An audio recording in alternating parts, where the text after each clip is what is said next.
Another commercial that got a lot of attention was So God Made a Farmer, and this was a Dodge commercial, which is really fascinating. Lots of little tidbits of information on this story, or on this commercial. It was a 2-minute long commercial, okay? And each, like 30 seconds cost $4 million. So that was a $16 million commercial, which is incredible. Yeah. Just to air it. I mean, thankfully it cost $1.75 to produce. They had to license some stills and copy and paste a speech from the 70s, but sorry, continue. And that speech was by conservative radio host Paul Harvey. And you know, it was a nostalgic moment for older individuals. I wasn't familiar with Paul Harvey, but he gave a speech, and the speech's name was So God Made a Farmer. But here's another interesting thing. A commercial similar to that was actually posted on YouTube in 2011 by Farms.com.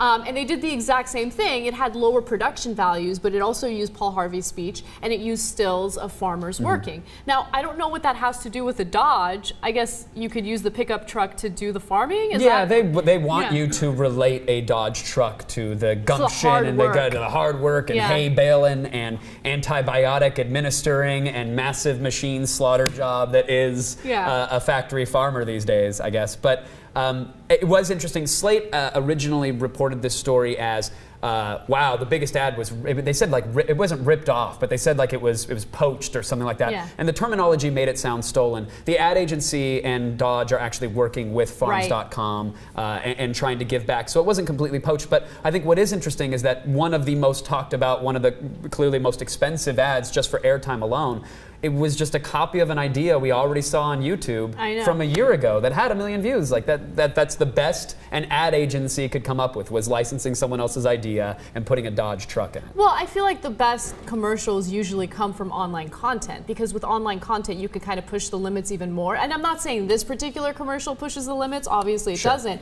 But they had Psy popping out of a pistachio.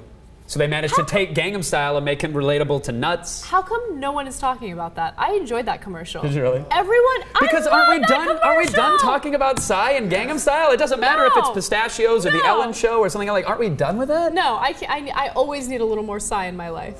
Are you guys kidding me? That commercial was great. The dancing pistachios? Oh, no. This is un-American. No, and you would probably still defend the California raisins if need be, right? It's anti-South Korean. They made the food seem like people.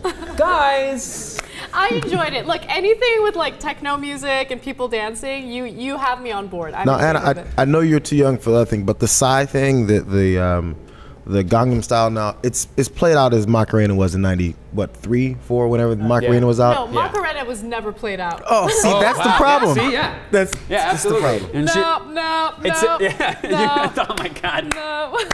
I'd love to see you at Avalon with a pacifier in your mouth, whipping out the Macarena, and then if she's really drunk, she'll whip out the chicken dance. Oh, the chicken dance! You guys are wrong. Okay, you're anti-American culture. What? Yeah. He's South Korean.